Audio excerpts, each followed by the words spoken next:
Hey there, internet friends. Welcome to another episode of That D Plus Show. Class is in session for the only show from that nerdy site that lets you know what kind of quality to expect right from the name. I'm your host, Trevor Starkey. Each week we dive into a different Disney Plus offering and discuss its history, how it holds up today, and our general impressions. If you like the show, we would love it if you like, subscribe, rate, review, share the podcast with your friends, all that fun stuff.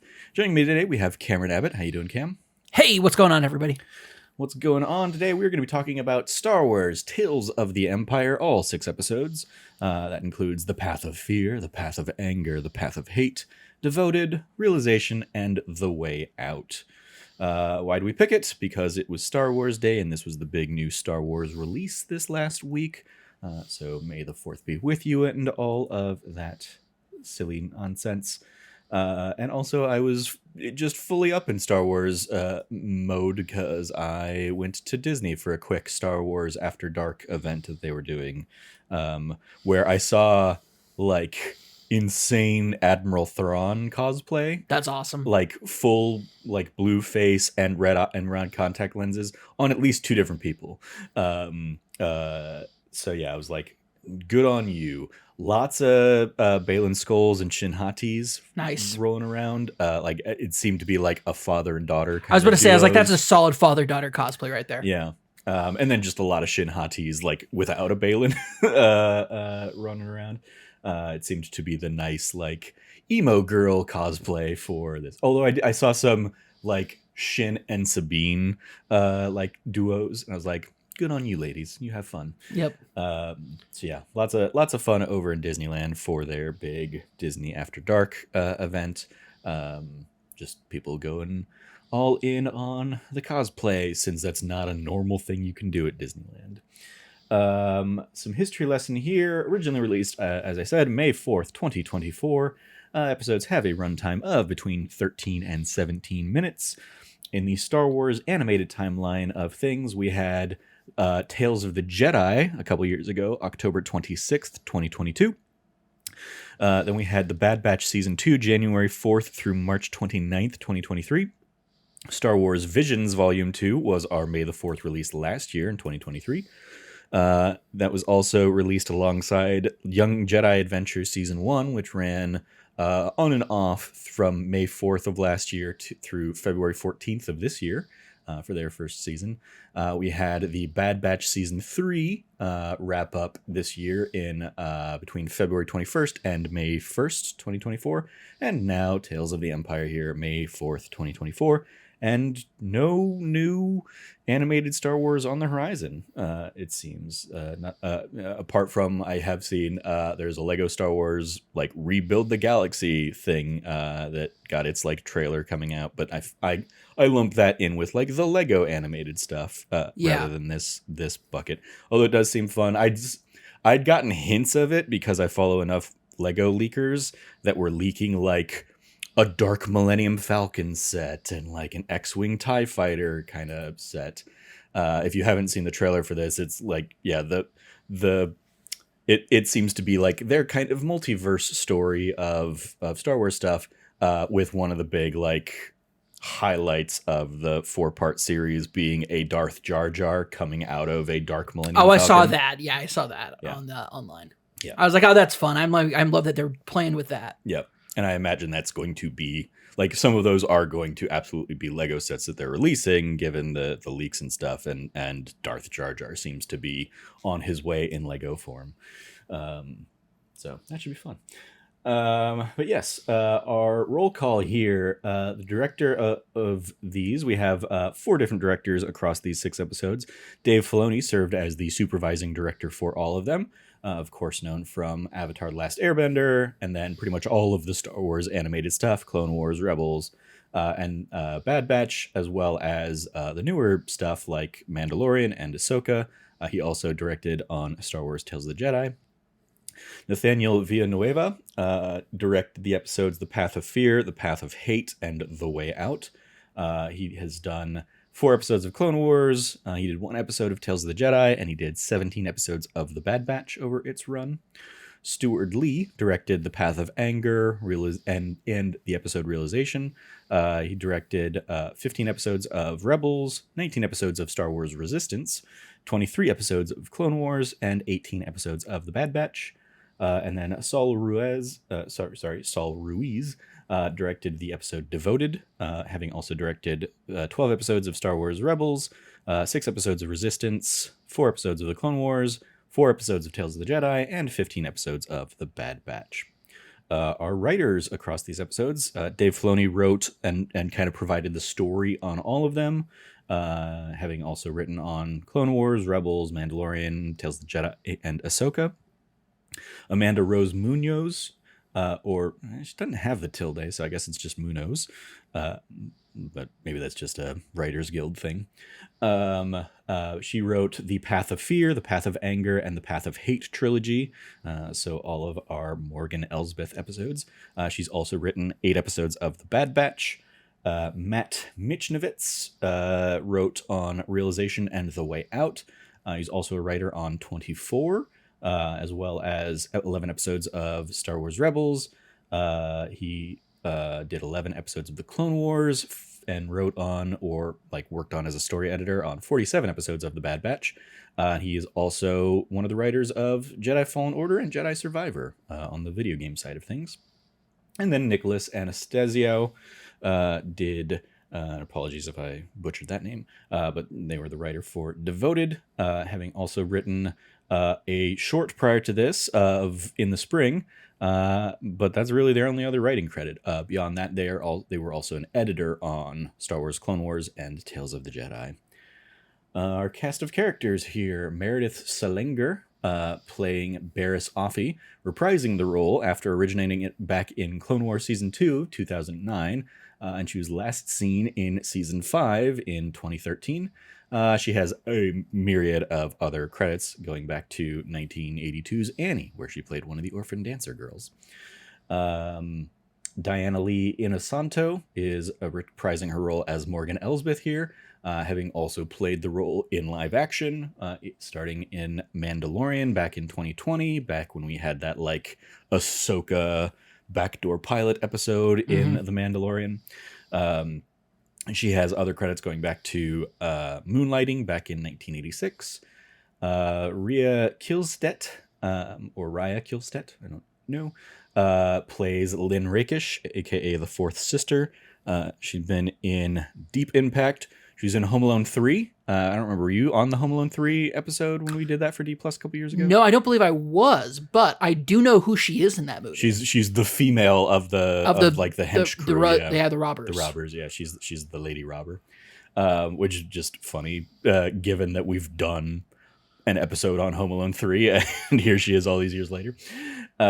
She is one of the better parts of that otherwise middling movie, I would say. She was also in Dexter and Heroes Reborn, and she also played the fourth sister in live action in the Obi-Wan Kenobi series. Katie Sackhoff makes a cameo appearance as Bo-Katan Kryze, having played that role since Season 4 of The Clone Wars back in 2012. And of course, she's also probably best known for her work on Battlestar Galactica.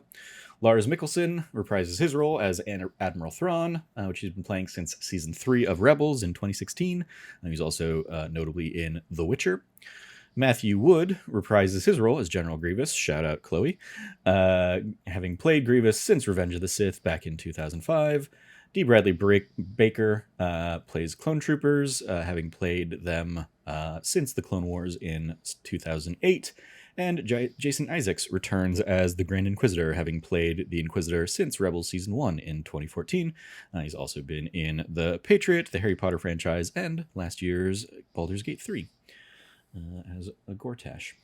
So yeah, I don't really have a ton in the way of trivia beyond like some of the, hey, these characters, it's our first time seeing them in a long time with like Barriss Offee and stuff.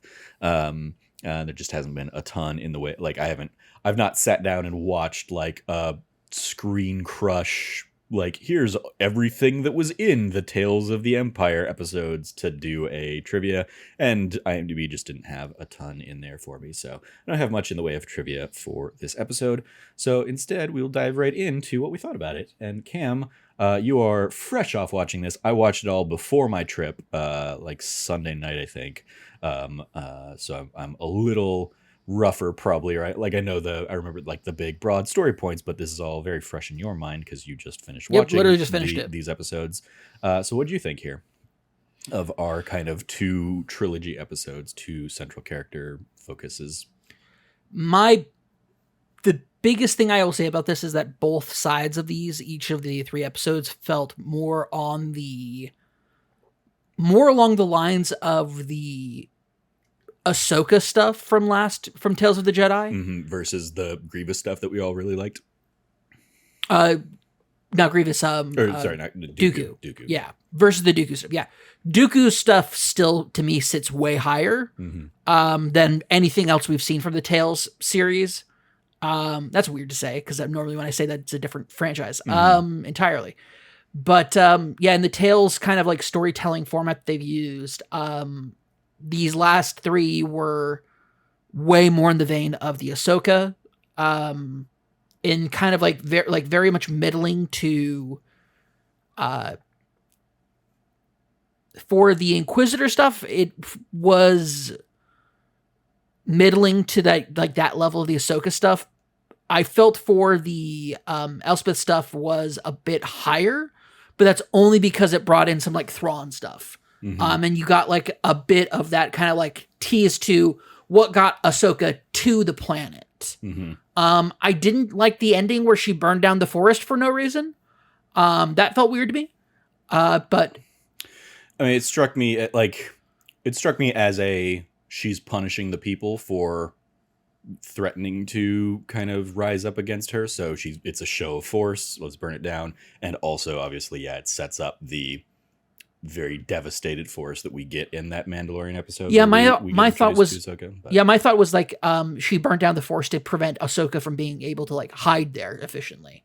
Was always my thought of that from that Mandalorian episode, and for it to just be like, nah, she burned it down for a set piece. I'm like, okay, weird, but all right. I felt like but I did enjoy about that episode was the New Republic showing up, an ambassador from there being like, and it's interesting. It's like, yeah, we want you to voluntarily enter the Republic. By the way, you have to suffer for war crimes. So and it's like, I'm like, this is not a very good ambassador. This is not very good. Like, this is not very convincing. Yeah.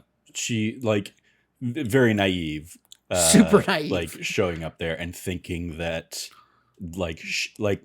she thought she had the full force of the New Republic behind her, but and as we've seen through like some of the other live action stuff that we've seen kind of in the New Republic era, like they're pretty much just like also a very inefficient bureaucracy, less fascist maybe, but still like stretched way too thin and not like they don't have the clout that they think they have, especially from trying to win over some of these holdouts, like a Thrawn-backed, Corvus out in the, Outer Rim or wherever they are. I don't remember. Yeah. It really does come off as a naive and inept move to be like, we want you to submit, but you have to step down. And I'm like, okay, cool. And then she goes, by the way, we know what you've done here now. You have to pay for your... It's like, she wasn't going to say yes before, but now you're definitely like crossed a line and things are going to go bad. Yeah. And then she's like, I have my 5 guards with me and you have literally we've already seen twice as many guards. Yeah. Yeah. And like, it's just 100% Elspeth. No, she has full control over it. I enjoyed the episode before this one where it was the, Thrawn sending a fake assassin after her to see if she like, I want to see what you can do. So there's this. And not only does she show what she can do, she overpowers the assassin to begin with. I'm sure they probably thought my feeling from it was the thought was, oh, the assassin will like get the better of her, but we'll stop at the last minute. And that'll be like, don't worry. Like this was just a test. Instead, she like whoops this guy's ass, is about to murder him. And like then Thrawn has to have his one of his goons show up, and I'm like, this is really good. It sets her up as a we all like it follows through with her showing her origin point as being from like the witch's offshoot to then becoming like an actual like, oh no, she's still practicing everything, and then it's like, okay, no, she's always been kind of a badass. And so when we see her just be like a random magistrate with a Beskar spear for like what so random, but she's awesome as hell with it, and it's like, okay, no, we get the full circle on this, and I feel like it goes really, really well. Yeah, I of these two, I like the Morgan Elsbeth stuff better as well, I think. Not even just because of the Thrawn tie-in, just because I was like, as somebody who, watched Clone Wars, like had completely forgotten Barriss as a character that was maybe out there as like a loose thread in terms of like, we don't know what happened to her in Order 66 or anything like that. It was like, I wasn't like waiting for that kind of thing. And then the fact that Elsbeth here is hot off of Ahsoka series, like, okay, I'm at least a little bit more interested in her character, what made her tick, and like what led her down that path that we kind of pick up with her in live action. And also as a another tie-in to my recent Disney trip, the Star Tours ride basically added some new stuff recently, including the scene that was on every one of the rides I did. So I'm pretty sure they just have it locked in as like a, you're going to see this right now, was a new Purgle sequence where you come out of the clouds and you're, helping Ahsoka fight off a couple fighters among space whale. But also there were like little interstitials, like in the little mid sequence where you get like a message from somebody. There was like a Cassian Andor message at one point. I got Ahsoka a couple times in there who enjoyably greets C-3PO and R2-D2 because she remembers them and knows them and can talk to them as like old friends and kind of thing. And then there was also one that was the Mando and Grogu and that was probably the cutest one. I was very glad I got to see it because it was like the last one I ended up seeing. Because Grogu's playing with like a frog in the hologram, and the frog like comes floating out because it's a 3D, glasses ride. So he's like, the frog is floating out, towards you and stuff. And then like Grogu force pulls it into his mouth, and Mando's like, spit that out. And then you warp speed off to your next adventure. So yeah, there was also that like, getting to see this tie into Ahsoka, just as a cool thing. And it was I like that Ahsoka gave us like an end to that character's story. Yeah. Like Mandalorian and Ahsoka gave us, I guess, like the middle end to her story. So getting a little bit of the Witches of Dathomir kind of tie in, and like her family, her mom being slaughtered by Grievous is like that's a fun tie in. And it being that kind of trope of, okay, other people have brought her in, but they're a little bit more pacifist. They don't want to get involved in this war, but her rage, it is the path of fear, like leads to anger. She goes back and she brings, the more impressionable kids of this more pacifist tribe with her, gets them all killed basically. And kind of loses like the home that she could have had even after her original home's destroyed. Like they were going to bring her in, and they were like, sorry, your path is set now. Like you made your choice, and now you got to go off and be this evil magistrate character. And so I like picking up with her. I like the little nod to like the idea that like she was the one who developed the TIE Defender. An earlier instance of it. Yes. Yeah. Which I believe then in like Rebels or something, like Thrawn is using. So it's either like he gave her the credit and adapted that design, or he took it for himself and has presented it as his own or something like that. But yeah, I liked that. I liked the Beskar fight in particular, the Beskar steer fight, being a nice echo and callback to the Mandalorian fight, where she's holding her own against Ahsoka. was a lot of fun there. And it is like, okay, yeah, in the hierarchy of thing, like she's above this bounty hunter, but Ahsoka ends up getting the best of her. Makes sense. We kind of see that. So I liked her stuff. It was very like I didn't need any of it. But if you're going to kind of in the like new age, hey, let's flesh out this other character we just introduced and kind of give her a little bit more heft to make her a little bit more of a presence in the Star Wars canon. It, like, certainly could have done worse.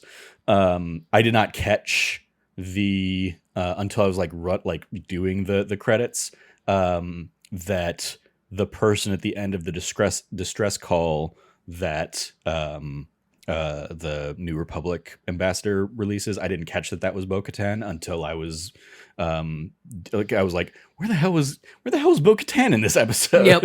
and finding out, oh, okay, it was like she's the other one on the other side of the comm, which again does a nice job of like that is a nice place setting episode for like what leads into both Bo-Katan taking like Mando there, as well as Ahsoka being there and having a presence there. Mm-hmm.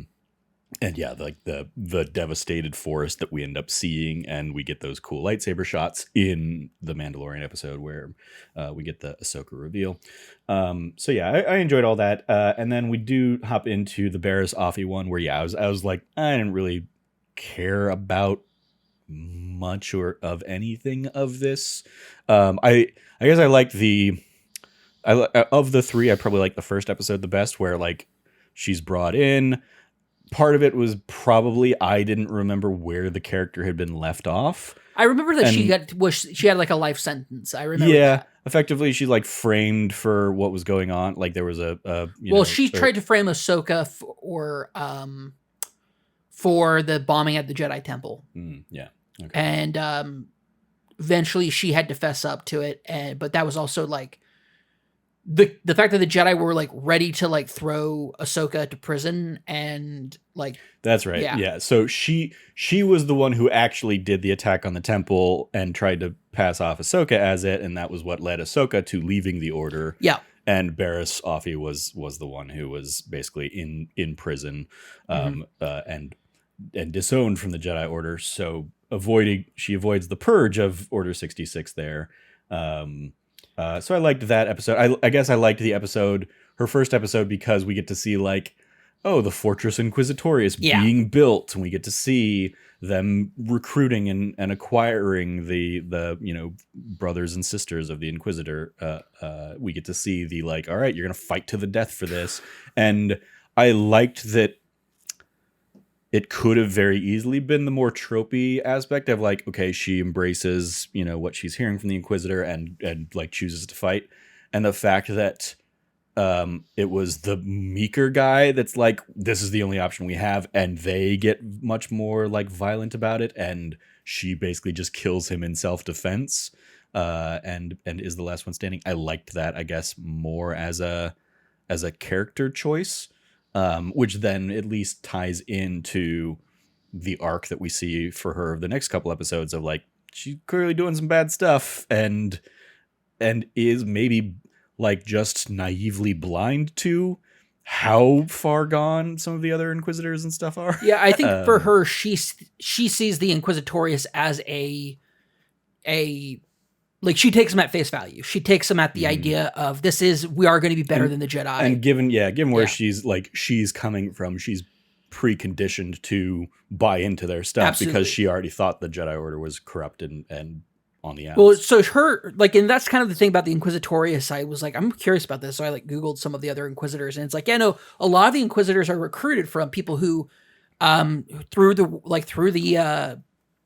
the Clone Wars saw kind of like the worst aspects of the Jedi Order and felt victimized by it, or felt like, for example, like when does your, one of the person I read, they're like, he was conflicted over the Jedi's role as peacekeepers of the galaxy, but also as a general. Like, what does it mean when you're a general and you have to order, you have to make some hard decisions for wartime's sake, but it's not being a guardian of the galaxy. It's not defending, being a defender of the people.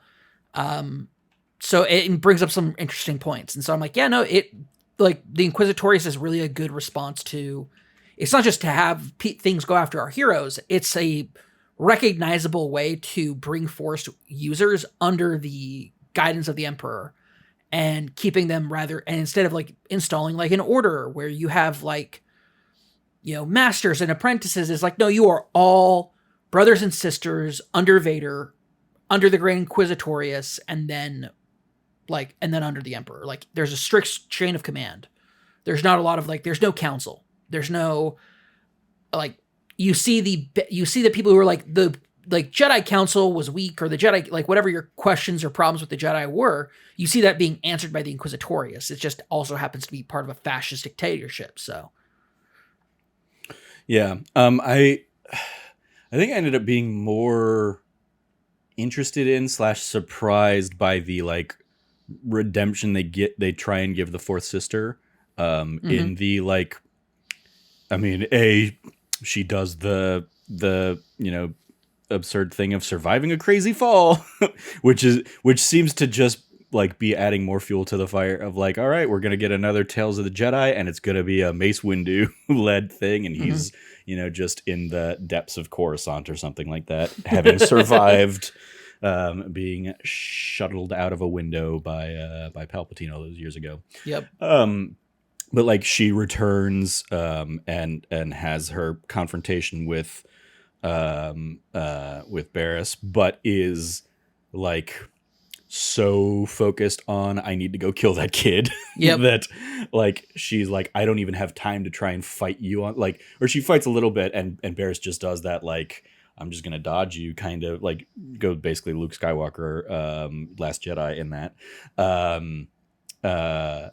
and then she gets stuck in the ice caverns against the warnings of Barriss,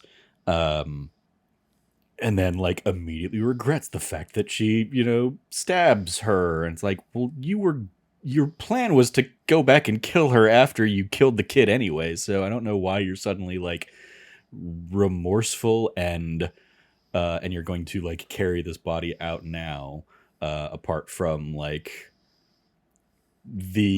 maybe the like subtle thing of like, well, if I don't do this, I'm never going to get out of here. So maybe somehow if I try and atone for this, the Force will guide me and I'll get to live.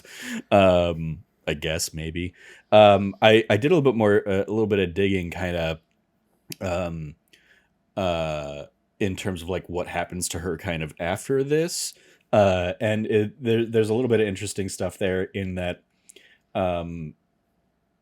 like we don't know the fourth sister's end, but we do know that like further down the line, somebody else kind of like impersonates the fourth sister and like pretends to be her and kind of uses her name and visage to like get into some stuff, and is discovered that she's not. So yeah, it's very much a like, we don't know where she ends up in this kind of, I like that, I guess it plays into that of like, this gives an open-ended ending to the Fourth Sister where, yeah, she's probably not going back to the Inquisitorius after this for whatever reason.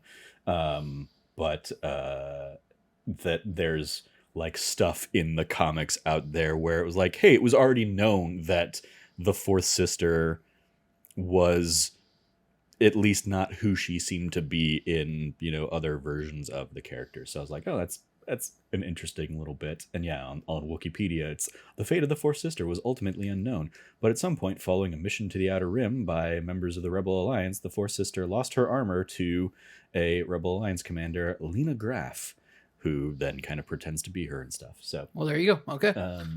So yeah, be interesting to see if they end up returning to that character again in the future, or if they just kind of leave it in an off thing. Especially like the Barriss thing, I think, again, for this, like when one of the big like things they were touting again about this beforehand was like, this is a character you haven't seen in 10 years, and like what's gonna happen to her, where's she gonna end up.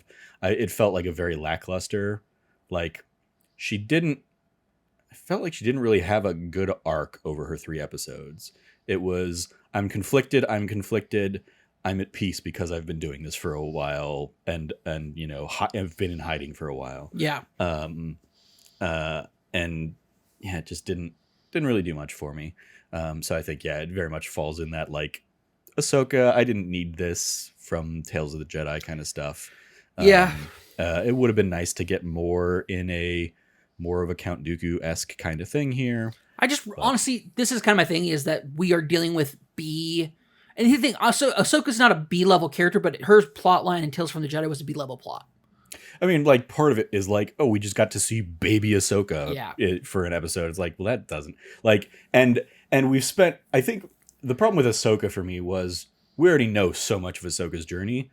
There wasn't a ton they were filling in for us. Like, it was just a couple extra side missions, but we've already gotten so much of who that character is that, like, they weren't really adding much new to her whole thing. And then on top of it, the last episode of Ahsoka's thing is just a, like, different version of what happens in the Ahsoka book. Yeah. So it kind of, like, falls a bit flat. I think this, like, Ahsoka's is her 3 episodes are kind of just so weirdly or like her parts of Tales from the Jedi are so, like, there's not a consistency of, like, quality from them for me, like storytelling quality. Mm-hmm. And so getting, like, a more consistent quality is great, but I just wish it wasn't so middling. Yeah. Like, that's the biggest issue, I think, for me. It's also, like, give me characters that I like. Seeing a young Dooku and seeing his fall was interesting. Mm-hmm. And seeing, like, where this character came. Seeing Elsbeth, like, where she came from, and then knowing, like, the rest of that kind of, like, fills in the gaps of her story was interesting. Mm-hmm. The other 3 episodes with, I keep on forgetting her name, but... Elsbeth? Morgan Elsbeth? No, the other one. Barasafi? Thank you, Barasafi. Don't care. Yeah. Interesting story to tell, I guess, but this is such a, like, a C tier character, or, like, D tier character. Mm-hmm. Her interesting things would be, like, what did she ever meet back up with Ahsoka? Like, that's the interesting stuff. Yeah. The other stuff is middling at best and just not great. And honestly, Star Wars really needs to be hitting out of the park to keep people consistently engaged, because I feel like things have been too middling for too many things. Yeah. If you could kind of pitch a Tales of the blah, blah, blah, what would you want to see, and what kind of stories would you want to see? Honestly, I would want to see, like, if you're going to give me Tales from the Empire, give me stuff that's going on around Thrawn during his rise. Give me stuff that's going on about, like, Thrawn's keeping his unit cobbled together in a completely separate galaxy. Yeah, give us what Thrawn's been up to between Rebels and Ahsoka. Yeah, give us that. Give us stuff about, like, other things going on in the Empire, like more stuff about we got a bit of that taste of that transition from Clone Trooper to Stormtrooper. Mm-hmm. Give us more of that. Like, give us something more of that. Give us something more about, like, the actual, like, interesting narrative pieces of the Empire that kind of flesh it out. I feel like this is part of the problem also with, like the Inquisitorius is, at the end of the day, is a really cool idea, but it's so consistently overhyped with kind of, like, whatever characters behind it. Like, half the brothers and sisters don't matter. Yeah. They're just fodder. And some of the ones with, like, the coolest, like, we see in this episode, we see the unnamed one that we still don't have a name for, and then we have Marok, who just was there to be an Inquisitorius that dies in Ahsoka. In Ahsoka. Yeah. For me, I think back to, like, the Tales from Jabba's Palace and Tales of the Bounty Hunters kind of like thing. The books. And I would like to see some of those. I would like to see some of the stuff that is outside of, like, the Force sensitive and like the dark and light, and be like, okay, yeah, let's see Tales from the Bounty Hunters, and let's just see a few bounty hunter stories, have some fun with that. Let's see Tales from the Outer Rim or something, and we get, like, some Watto stuff of, like, what happens to Watto after Anakin is shipped off, and that, and, like, I mean, I'm not looking in these cases. I'm not looking for, like, dramatic arc stuff. I am looking for, like, it would just be interesting to see some of these characters get a little bit of a, what happened to them after the fact, or what happened to them before, or something like that. In terms of like Tales from the Bounty Hunter stuff, I think there are still plenty of bounty hunters out there. I think there's an interesting one. Is it Aura Singh? I think that was like mentioned that like Woody Harrelson's character in Solo killed her. Yeah. So like, yeah, give me that sequence. Like, Dude, yeah. give me like Aura Singh on a job that ends up being her last job, and we get that kind of like surprise of Woody Harrelson's character killing her or something like that. Dude, yes, something like that. Like, there's so many interesting things going on in the Empire, and just in this like this period of time with the Empire, like the rise of the Empire, that makes it like you have 20 years of storytelling to really get into something great. And like we know that because we see that with Andor. We see that, I mean, especially with Andor. Show us more of like, maybe we can't because it's set up for Andor season 2, but like show us more of like this, like more clandestine stuff with the Rebel Alliance. Tales from the Rebellion. Like, give us some like spy shit. Let's go. Yeah, I think overall just kind of like middling for the most part, but yeah. Who do you remember who Dooku's apprentice was? Asajj Ventress? Yes. Okay. Yeah. So she just returned in Bad Batch. Like, right. They just brought her back in Bad Batch and left her open-ended. So I was like surprised that they didn't just like do that as a. I guess that when in that case it's not a Tales from the Empire because she's very much like she's been scorned from that. But maybe that's another one that they'll do. I imagine they'll do an Asajj Ventress version of this kind of thing where we'll see a few episodes in a year and a half or 2 years or something like that in some Tales of the dark side or whatever, like because even there, like she seems to be trying to be better. Like she comes at spoilers for Bad Batch, but she comes in, tests Omega because basically like one of the big plot threads is like Omega has a high M count and they're using her for Project Necromancer and trying to use her to be able to clone Palpatine and make a Force-sensitive Palpatine. And that's kind of like her whole thing. So Asajj Ventress shows up to try and like gauge, like, are you actually Force-sensitive? What's going on here kind of stuff. And like she's the Bad Batch knows who she is, so like they're at odds with her, but also she makes no efforts to like really like she defends herself, but she like actively doesn't try and kill them, and she like seems to really want to help Omega because she knows that her kind is very much hunted during this era. So like it very much sets up, and like she's only in an episode I think, but it sets up a interesting like, oh yeah, what has Ventress been up to? Where does she go after that in that kind of, between episodes 3 and 4 period of time? What is she out there doing? And it feels like you bring her back for this kind of thing. So timing wise, it was like, oh, maybe it was just too close. And that was why they couldn't also, fold her in and do her instead of Varys Offee or something like that. But yeah, I think she's another character that would be interesting to see in this, especially since Dooku ended up being the most interesting of the ones we've gotten so far. Yeah. Yeah, it'll be interesting to see what they continue to do with the Tales of the blah blah blah series, or if they keep doing anything with it, or if Bob Iger comes in and is like, hey, this isn't moving the needle for us on anything, so we're gonna not bother with these anymore. But we will see, I guess, in the future. Any final thoughts before we wrap up here, Kim? No, I think that's it. Once again, they continue to impress me with their skill with the animation. 3D animations come such a long way from like, just look at the Clone Wars the movie. Like they've come so far with the 3D animation. I'm still so impressed with Lucasfilms with this stuff. So yeah, I guess that is something. I again probably like in the Morgan Elsbeth stuff, in particular, the first couple episodes, like the Grievous fights were like brutal and awesome, great fights. Shout out to Grievous getting a comeback. Yeah, Grievous has come back, and like having that fun. Okay, he's fighting with a couple lightsabers, and this Night Mother is holding her own with her like magic magicked up sickles and whatnot, and then he just surprises her with a third lightsaber in that classic Grievous fashion. Um, like part of it was like, well, we know Grievous isn't going to die here or anything like that. Yeah. So like we know who's going to win this fight. It's just a matter of like, why does he stop fighting, I guess, or like what, like why doesn't everybody here die? Why doesn't Morgan Elsbeth die? And she just kind of gets knocked out and left for dead. But yeah, the combat and the choreography of like the fight sequences, especially that one and the stuff in episode 2 with Morgan and the assassin Rook.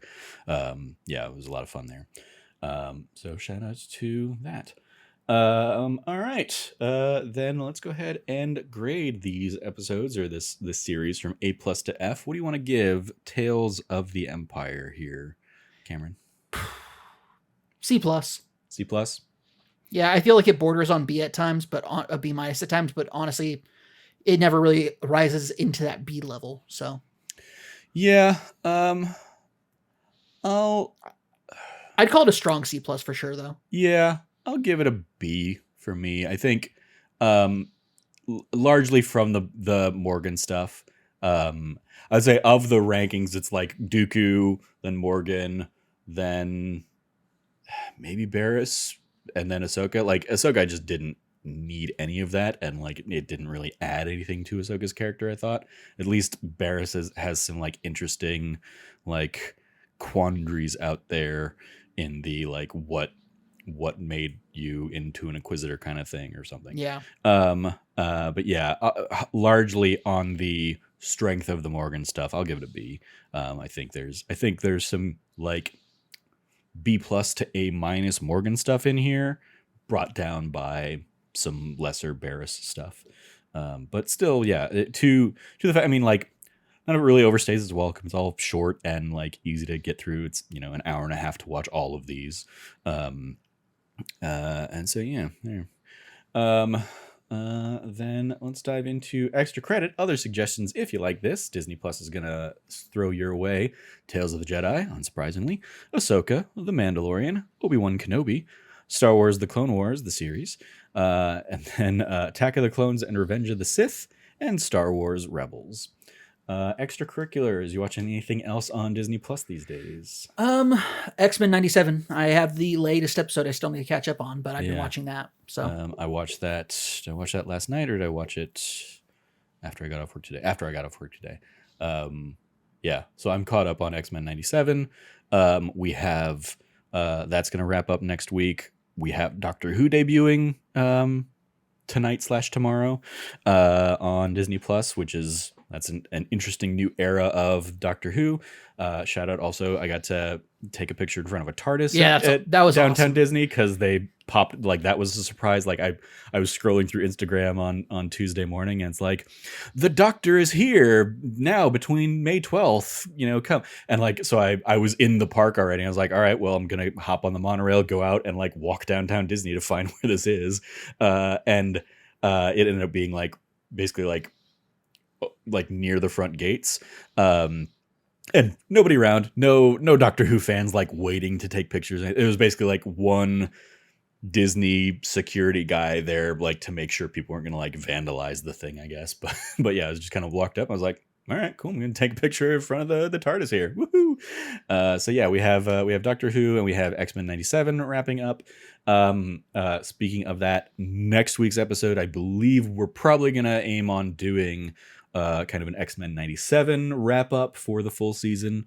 And then maybe a couple weeks from now, Doctor Who's first episode or two. We might flip that and do like the first episode of Doctor Who next week, and then kind of give ourselves a week to decompress on X-Men 97. Right now I have X-Men 97's full season penciled in for next week's episode, but stay tuned for whatever we're going to end up talking about next week. And then, yeah, there's I've been mapping out like a bunch of potential future episodes here with a whole bunch of different stuff coming to Disney Plus. There's going to be a Jim Henson documentary coming up that I'm very interested in. So yeah, stay tuned for everything we have coming up here on That D Plus Show. Like Inside Out 2's happening soon, so maybe we'll do like an episode on Inside Out, the first one, kind of in the lead up to it. We've obviously got also Deadpool and Wolverine coming up, so we'll probably do Deadpool 2 since we've already done the first Deadpool, or maybe we'll do maybe I'll do a Deadpool 2 and a Logan or something like that. Ooh, yeah. Because we've been talking, we talked about doing like the X-Men movies for the summer, but between Logan getting married and just like the other things that are going to be coming out this summer, I don't think we'll be able to commit everybody to doing like 3 months of mostly bad X-Men movies. So maybe we'll just kind of cherry pick the highlights and kind of touch on those. But yeah, stay tuned for all of that in the weeks and months ahead. You can follow Cameron over at Rev Cabot, 2 B's and 2 T's. Anything you want to give a shout out to there, Cam? Yeah, I want to give a shout out to That Nerdy Sideshow. We had a bit of a fun one last week where wasn't anything new. We just been playing Fallout games, and you saw Fall Guy, so it was a bit of a fall experience in May. Mm-hmm. Sorry. Clever.